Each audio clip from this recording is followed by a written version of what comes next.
साथ आए हैं स्टेम सेल प्रिजर्वेशन के लिए। हमारे कैंप का नाम है स्टेम सेल वॉल्यूशन।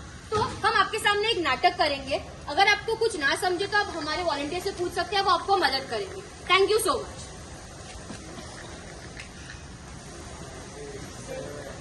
देखो देखो नाटक देखो, भैया आओ नाटक देखो, दीदी आओ नाटक देखो, नाटक देखो नाटक देखो, देखो देखो नाटक देखो, भैया आओ नाटक देखो, दीदी आओ नाटक देखो, नाटक देखो नाटक देखो, नाटक देखो नाटक देखो।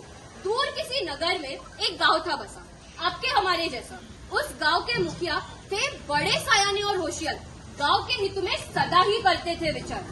वक्त ने छेड़ा ऐसा गंभीर सिलसिला कि बीमारियों ने उनका दरवाजा खटखटाया। चमत्कार ही बचा सकता था उनकी नाती को, ऐसा था उसका हाल। तभी उनकी बेटी ने दिया ऐसा जवाब, खत्म कर दिए समाज के अनगिनत सवाल। अरे बेटी, ये तुम्हें क्या हो रहा है? हेल्प, कोई बचाओ, एम्बुलेंस को बुलाओ।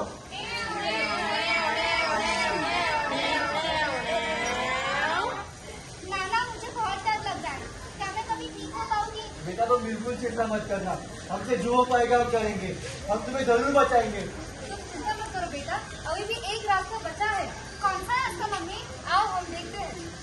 मुन्नी को हुआ है फाइनल स्टेज का हार्ट फेलियर। उसका दिल बड़ा ही कमजोर है। आओ देखते हैं उसके ऑर्गन्स की व्यथा क्या है।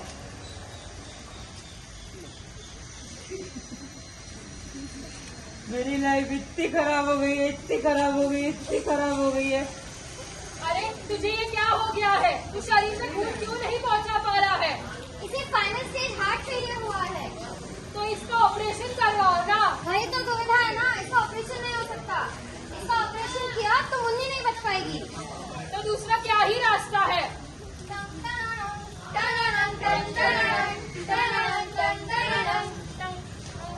इसके पास माँ है, और वैसे भी इलाज अभी बाकी है मेरे दोस्तों। अरे तू कौन है? तू मेरे दोस्त हार्ट की कैसे मदद कर पाएगा? इसकी हालत देखी है? All problems one solution. मैं स्टेम सेल्स हूँ। मैं शरीर में नए सेल्स निर्माण करता हूँ। जो सेल्स डैमेज हुए उन्हें खुद से रिप्लेस करता हूँ। मैं बोन मैरो, फीमर और सबसे ज्यादा मात्रा में गर्भनाल में पाया जाता हूँ। इससे तू मेरे दोस्त की कैसी मदद कर पाएगा? मैं समझा। वो तो टेंशन काय को लेता है मामू, अप्पू लेना सब ठीक हो जाएगा। क्या बोल रही है? मेरी हालत देखिए। रुक, मैं समझाता हूँ। मुन्नी की मम्मी ने मुन्नी के जन्म के वक्त गर्भनाल से मुझे निकालकर प्रिजर्व करके रखा था। मैं तुम्हारे दोस्त हार्ट के बिगड़े हुए हिस्से को बदलकर उसे नए जैसा बना दूंगा। आज तो तुमने हार्ट को बचा लिया, पर कल उठकर अगर मुझे कुछ हो गया तो मुझे कैसे बचा पाओगे? मेरा इलाज सिर्फ हार्ट के लिए सीमित नहीं है। मैं शरीर में जाके नए सेल्स बनाता हूँ। वो नए सेल्स डिवाइड होते हैं और मैं तुम सबकी मदद कर सकता हूँ। इतना ही नहीं, शरीर में पाए जाने वाली खून की कई बीमारियाँ, डायबिटीज, भूलने की बीमारी, पार्किंसंस, यहाँ तक कि कैंसर का भी इलाज है मेरे पास। अरे तू तो हीरो है। अरे तुम बैठ जाओ, तुम तकलीफ में हो। सुनो तुम ये बताओ, मम्मी ने सेल्स प्रिजर्व किए कैसे? अच्छा सवाल है। धन्यवाद। अब सुनो, जब मुन्नी का जन्म हुआ तभी मुन्नी की मम्मी ने गर्भनाल से मुझे निकालकर ठंडे वातावरण में प्रिजर्व करने के लिए रखा था। उसके लिए प्रति महीने कुछ पैसे देने पड़ते हैं। उसके बाद परिवार के किसी सदस्य को अगर कोई बीमारी हुई तो सबसे पहले उसका डीएनए टेस्ट किया जाता है। अगर टेस्ट के बाद डीएनए मैच हो तो ही मैं उस व्यक्ति की मदद कर सकता हूँ। तो तुम सिर्फ रिश्तेदारों की मदद कर सकते हो? अरे ऐसा तो मैंने नहीं कहा। कुछ भले लोग होते हैं ना जो अपना डीएनए रजिस्ट्रेशन के लिए देते हैं। उसके बाद डीएनए रजिस्ट्रेशन के बाद मैं उन लोगों की मदद करता हूँ। वो चिंटू का किस्सा किसी ने सुना है पिछले हफ्ते का? नहीं। मैं बताता हूँ। चिंटू बाइक से गिरा और उसका इतना बुरा एक्सीडेंट हुआ, बेचारा जिंदगी और मौत के बीच जूझ रहा था। उसकी पूरी त्वचा छिल गई थी, बट तभी एक अनजान व्यक्ति ने अपना डीएनए रजिस्ट्रेशन के लिए दिया था। वो डीएनए मैच हुआ और मैं उस व्यक्ति की मदद कर पाया।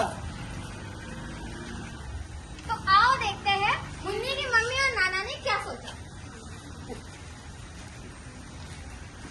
बेटी, अच्छा हुआ तुमने स्टेम सेल्स प्रिजर्व किए थे, पर इसकी कोई साइड इफेक्ट नहीं होते क्या? साइड इफेक्ट्स तो पापा थोड़े बहुत हो सकते हैं। इन्फेक्शन की संभावना है, अनीमिया भी शायद हो, लेकिन स्टेम सेल प्रिजर्व करने से हम हार्ट फेलियर, कैंसर जैसे कई बीमारियों को भी ठीक कर सकते हैं। इसके बाद मुन्नी की मम्मी और उसके नाना उसे अस्पताल ले गए। उसका दाखला करवाया, उसकी ट्रीटमेंट कराई और कुछ महीनों बाद उन्हें बिल्कुल स्वस्थ हो गए।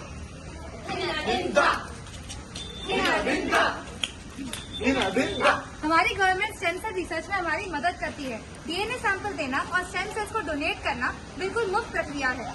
आपके एक छोटे से दान के से किसी की भी जान बच सकती है। तो क्या आप सब भी मेरे जैसे पीड़ितों की जान बचाओगे डोनेशन करके?